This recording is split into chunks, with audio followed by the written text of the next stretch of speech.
Watch it, there's a close one around.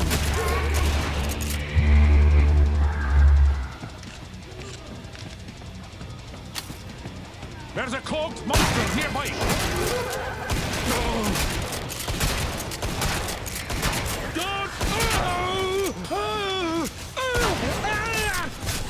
My bloody skin!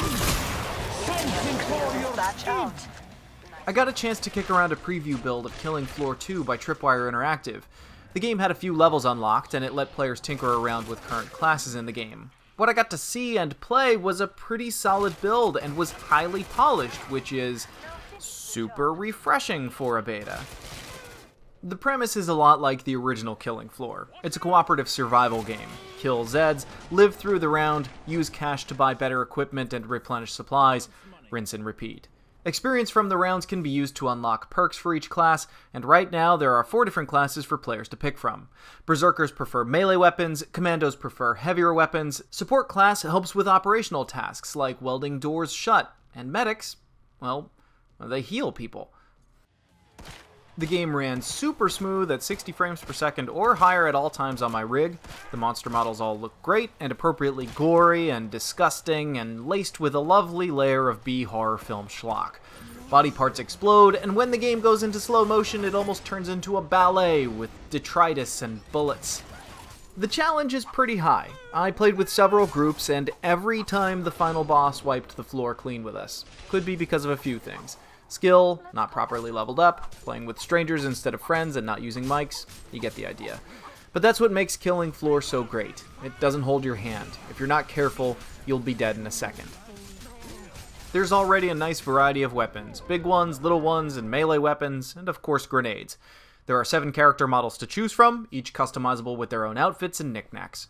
The graphics customization options will cater to just about everyone's needs, and the game allows players to pick their servers manually based on ping, map, skill level, etc.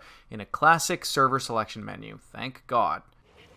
My thoughts on the game? What I got to play was fun. It's fast and twitchy. For those who haven't played Killing Floor before, it's a lot more like classic shooters where the enemies show no mercy, and neither does your health bar, which does not regenerate. It leans much more heavily on the gameplay side of video games, and doesn't try to create an overly cinematic experience. And that's refreshing. Not every game needs to be dramatic or moving. In my eyes, Killing Floor 2's X factor isn't gameplay or stability, because both of those aspects are nailed down quite firmly in this beta. They just need to carry that into the final build. The amount of content is what's up in the air. The number and quality of maps and game modes will be what to look out for when the game releases on April 21st. bollocks, man!